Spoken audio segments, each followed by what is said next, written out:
ኢየሱስ ያድናል የሚል መሪ ቃል መጽሐፍ ቅዱስ ውስጥ የለም። የሰማችሁ ነው። ታክሲ ውስጥ ነው ያለው። በፓስተር ስም አይወጣም። በቃ አይወጣም። በእነሱ ስም ካልወጣ በእኛ ቅዱሳን ስም ግን ይወጣል። እየጮኸ ነው የሚወጣው ብንትን የሚለው። ይሄ የቀናተኞች ጥያቄ ነው። በቅዱሳን ስም፣ በእመቤታችን ስም፣ በማርያም ስም ሰይጣን ይወጣል። አንድ ጊዜ ድኛለው የሚባል ፕሮፓጋንዳ የለም። መዳን ሁል ጊዜ በህይወታችን የሚነገር የምንወድቅ የምንነሳበት ነው። በዚህ መሃል ደግሞ ቅዱሳን መላእክትን፣ ጻድቃን ሰማዕታትን በአማላጅነታቸው የምንማጸንበት ነው። በመጀመሪያ ደረጃ በኢየሱስ ስም ብቻ ፈውሱ የሚል የለም።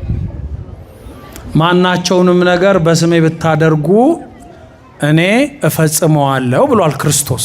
ማናቸውንም ነገር ስላለ ምናልባት የኢየሱስ ክርስቶስ ስም ከፈውስ ጋር ብቻ ሳይሆን ከአጠቃላይ ከሥርዓተ አምልኮ ጋር የተያያዘ የአምላክ ስም ነው።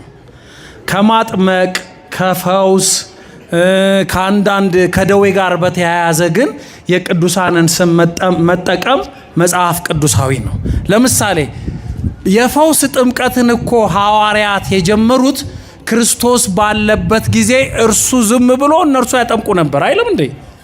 የዮሐንስ ወንጌል ምዕራፍ 4 ላይ እኮ እንደውም ብዙዎቹ የዮሐንስ ደቀ መዛሙርት የኢየሱስ ክርስቶስ ደቀ መዛሙርት ላይ አመጹት፣ እያጠመቁ ተማሪ ያበዛሉ፣ ደቀ መዛሙርት ያበዛሉ ይልና ኢየሱስ ግን አላጠመቀም። ማን ያጠመቀው ይላል?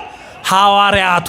ያኔ እኮ ክርስቶስ ገና በስሜ ይሄን አድርጉ አላላቸውም፣ ትእዛዝም አልሰጣቸውም። ስለዚህ እነሱ ያጠምቁ የነበረው ይፈውሱ የነበረው በብሉይ ኪዳን ቅዱሳን ስምና በእግዚአብሔር ስም ነበር፣ አልተከለከሉም።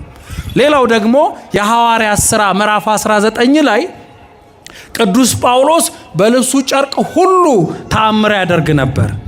አንድ ሰው መጥቶ አሁን የማቴዎስ ወንጌል ላይ እንደተጻፈው ኢየሱስ ክርስቶስን ወይንም የክርስቶስን የልብስ ዘርፍ የነካች አንዲት ደም የሚፈሳት ሴት ደሟ ቀጥ ብሏል። የክርስቶስን ምን ስለነካች? ልብስ።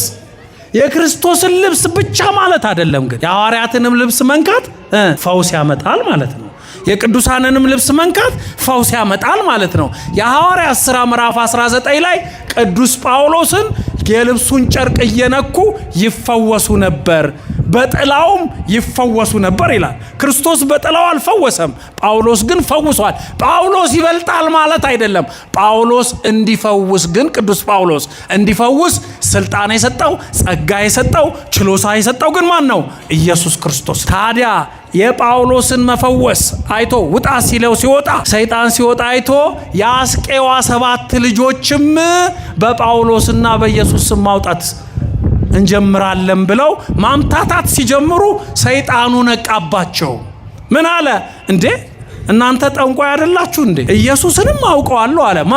ሰይጣን። ጳውሎስንም አውቀዋለሁ፣ እናንተ ግን ከኔ ጋር አብራችሁ ሟርተኞች ናችሁ፣ አልወጣም አላቸው። ቀጥቅጦ እዛ አፍንጫቸውን አላቸው። መጻሕፍቶቻቸውም ተቃጠሉ። ሰይጣን ራሱ መቼ ይወጣል? አሁን እኮ እየወጣ ነው አይደል እንዴ? በቅዱሳን ስም እየወጣ ነው። በፓስተር ስም አይወጣም። በቃ አይወጣም። በእነሱ ስም ካልወጣ በእኛ ቅዱሳን ስም ግን ይወጣል። እየጮኸ ነው የሚወጣው ብንትን የሚለው።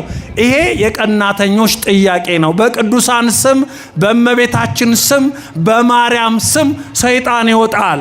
ኢየሱስ ክርስቶስ ምን አለ ለደቀ መዛሙርቱ? እናንተን የተቀበለ እኔን ተቀበለ፣ ከእናንተ ከታናናሾቹ አንዱን የተቀበለ እኔን ተቀበለ፣ ነቢይን በነቢይ ስም የተቀበለ፣ ጻድቅን በጻድቅ ስም የተቀበለ የጻድቅ ዋጋ አይጠፋበትም። በኤልያስ ስም በል፣ በጳውሎስ ስም በል፣ በአብርሃምም ስም በል፣ እንኳን የተልካሻውን ሰይጣንን ሌላ ተአምር ማድረግ ትችላለህ። በቅዱሳን ስም ሰይጣን እየቀና ነው። ክብር ምስጋና ለመድኃኔዓለም ይሁን። አዎ በቅዱሳን ስም ሰይጣን ይወጣል። ልጆቿ እኮ እኛ ነን። ኢየሱስ ክርስቶስ አንድያ ልጇ፣ እኛ ደግሞ የቃል ኪዳን ልጆቿ ነን። በመስቀሉ ስር ዮሐንስ እነሆ ልጅሽ ተብሎ ተሰጥቷታል አይደል? ይሄ እኮ ማለት በስጋ ወለደችው ማለት አይደለም። በመስቀሉ ስር መከራ የተገኘ ልጅ ነው። ማ? ዮሐንስ። ዮሐንስ ራእይን የጻፈው ማን ነው? ዮሐንስ ራሱን ልጅ አድርጎ እኮ ነው ዮሐንስ የጻፈው። ምን ብሎ? የእመቤታችን የቃል ኪዳን ልጅ ነው። ማን ነው ዮሐንስን ልጅ እንዲሆን ለድንግል ማርያም የሰጠው? ኢየሱስ ክርስቶስ። በመስቀሉ ስር እኮ ዮሐንስ ወንጌላዊ እኮ እናቱ ማርያም ባኦፍልያ የምትባል ነበረች። እሷ ተሰርዛ የቃል ኪዳን እናት ድንግል ማርያም ተሰጠችው። ለነገሩ ይህንን የሚጠቅሱ ሰዎች መጽሐፍ ቅዱስ የማያውቁ ያልተማሩ እንኳን መጽሐፋዊ ሜዳዊ ዕውቀት የሌላቸው ሰዎች ናቸው ይህን ጥያቄ የሚጠይቁት። ምክንያቱስ ዮሐንስ እኮ እየተረጎመ ያለው ወንጌላዊ ዮሐንስ ራእዩን ሲጽፍ እዚህ ላይ እኮ ዘፍጥረት ምዕራፍ 3 ነው የተረጎመው። ዘፍጥረት ምዕራፍ 3 ከቁጥር 15 ላይ እግዚአብሔር ምን አለ? እባቡን ምን አለው? እባቡን ዘንዶም ምን አለው? ባንተና በሴቲቱ መካከል። ባንተና በማን መካከል? በሴቲቱ መካከል ጠላትነት አኖራለሁ አለ። ይህም ብቻ አላለው፣ በዘርህና በዘሯ ይላል እኮ።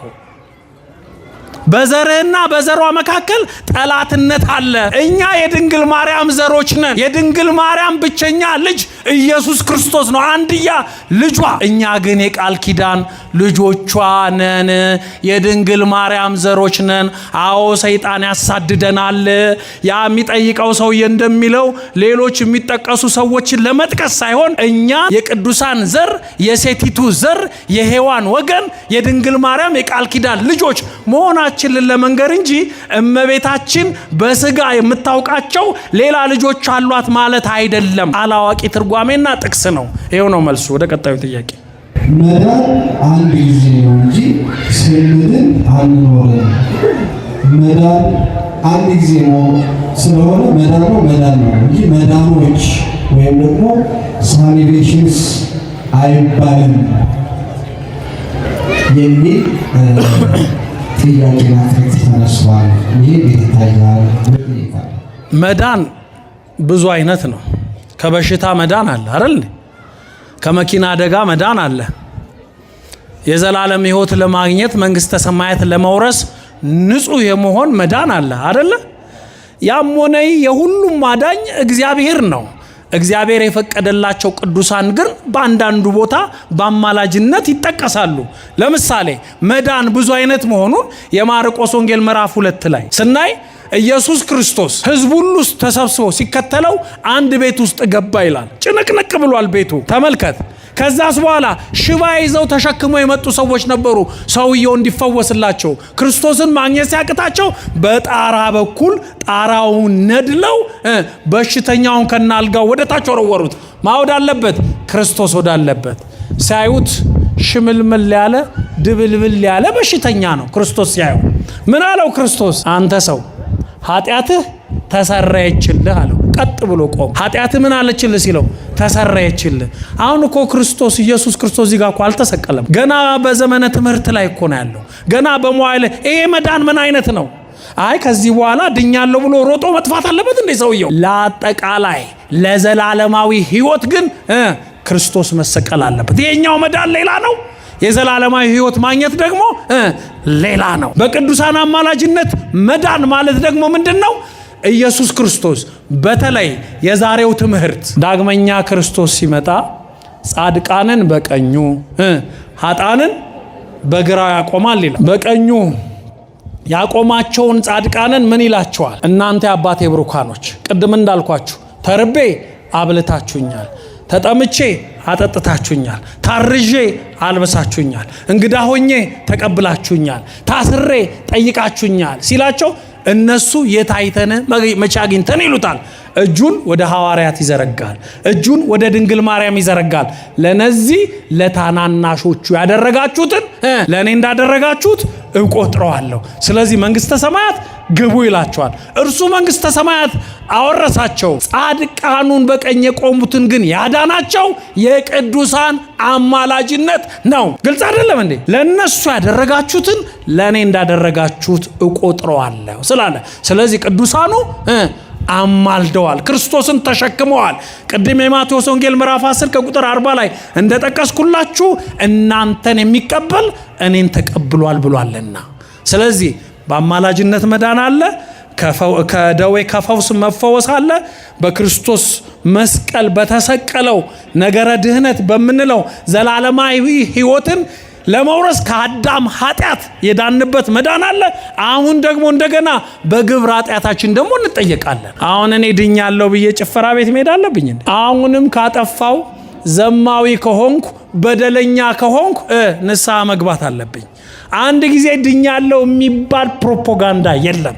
መዳን ሁል ጊዜ በሕይወታችን የሚነገር የምንወድቅ የምንነሳበት ነው። በዚህ መሃል ደግሞ ቅዱሳን መላእክትን፣ ጻድቃን ሰማዕታትን በአማላጅነታቸው የምንማጸንበት ነው። ይሄ ግን የእግዚአብሔርን አዳኝነት የመድኃኔ ዓለምን ደም የሚሸፍን አይደለም ነው። ክብር ምስጋና ለመድኃኔ ዓለም ይሁን። እኔ እመቤታችን እወዳታለሁ፣ ግን ያለ ድንግል ማርያም አማላጅነት ዓለም አይድንም ሲባል እንዴት ብዬ ውስጤን ጠርቷል። ይሄን ብታስረዱኝ። አንዳንድ ጊዜ ምን አለ መሰላችሁ፣ አሁን እነዛ ጎረቤቶቻችን ኢየሱስ ያድናል ይላሉ። እኛ ልክ አያድንም የምንል ያስመስሉታል። አዎ ያድናል አይደል? ያድናል። ማዳኑን ያወቅነው ግን አድኖ አይተን ነው። ኢየሱስ ያድናል የሚል መሪ ቃል መጽሐፍ ቅዱስ ውስጥ የለም። የሰማችሁ ነው። ታክሲ ውስጥ ነው ያለ። መጽሐፍ ቅዱስ ውስጥ ኢየሱስ ያድናል የሚል ጽሑፍ የለም። ኢየሱስ ክርስቶስ ግን አዎ ያድናል፣ አድኖ አይተናል። የስሙ ትርጓሜ ዘያድኅኖሙ ለሕዝቡ እምኃጢአቶሙ ስለሚል ሕዝቡን ከኃጢአታቸው ያድናቸዋል ማለት ነው። ስሙን ኢየሱስ ትይዋለች ሲል የስሙ ትርጓሜ አዎ ያድናል። እንደ መፈክር ግን እንደዚህ የሚል ቃል ግን መጽሐፍ ቅዱስ ላይ የለም። ማርያም ታማልዳለች ወይ? አዎ ታማልዳለች። መብታችን ነው። አማልዳ አይተናል አይደል እንዴ? ታማልዳለች። ያለ ድንግል ማርያም አማላጅነት ዓለም አይድንም። አዎ አይድንም። ለምን? ይሄ ማለት የክርስቶስን ማዳን መሰረዝ አይደለም። ቅድም ነግሬያችኋለሁ። የማቴዎስ ወንጌል ምዕራፍ 19 ከቁጥር 20 ጀምራችሁ ብታነቡ 12ቱን ሐዋርያት በ12ቱ ነገደ እስራኤል መንበር ላይ አስቀምጬ ፈራጅ አድርጋቸዋለሁ ይላል አይደል እንዴ? እመቤታችን እኮ ከሐዋርያት ትበልጣለች። በምን? በአማላጅነት። ታዲያ ለነዚህ ለታናናሾቹ ያደረጋችሁትን ለኔ እንዳደረጋችሁ ቆጥራለሁ ማለት እነሱ ስላማለዷችሁ አድኛችኋለሁ እያለ እኮ ነው ኢየሱስ ክርስቶስ። ያለ ቅዱሳን አማላጅነት ያለ ድንግል ማርያም አማላጅነት ፍርድ እንዳልተሰጠ በዳግም ምጽአት ታሪክ ታይቷል። ከነዚህ ከታናናሾቹ ሲባል እኮ እመቤታችን አንዷ ደቀ መዝሙር ናት፣ አንዷ አማኝ ናት። ያውም ከሐዋርያት በላይ አማኝ እምታጽናናቸው ንጽሕት የሆነች ቅድስት የሆነች ድንግል የሆነች ንጽህናዋ፣ ቅድስናዋ፣ ድንግልናዋ መልአክ ስላበሰራት የመጣ አይደለም። ንጽሕት ስለሆነች ነው መልአክ ያበሰራት። ቅድስት ስለሆነች ነው መልአክ ያበሰራት። ድንግል ስለሆነች ነው መልአክ ያበሰራት። ስለዚህ አዎ ድንግል አማላጅነት የሚለው እኮ ትንሽ ነው፣ እናትነት ይበልጣል። የእግዚአብሔር እናት መባል ከባድ አይደል እንዴ? የሀገር መሪዎች እናት አሁን እንዳንተ እናት እኩል ይታያሉ? ሞኝ እንፈልግ። አሁን እንዳንተና ቀበሌ ሄደው በእግራቸው ሄደው ቀበሌ መታወቂያ ያወጣሉ፣ ወረፋ ጠብቀው ስኳር ይገዛሉ። እንኳን የሀገር መሪ እናት የመቶ አለቃ እናት ምክትል መቶ አለቃ ናት። በጥፊ ነው ምትል። ጳውሎስ ኞኞ የሚባል ደራሲ አለ። ማርያምን ትወዳታለህ ወይ ሲሉት ወድጄ በግዴ ከግንድም ያላትም ልጅ አላት ብሏል። ወድጄ በግዴ ብሏል። ወስብሐት ለእግዚአብሔር ወለወላዲቱ ድንግል ወለመስቀሉ ክቡር አሜን።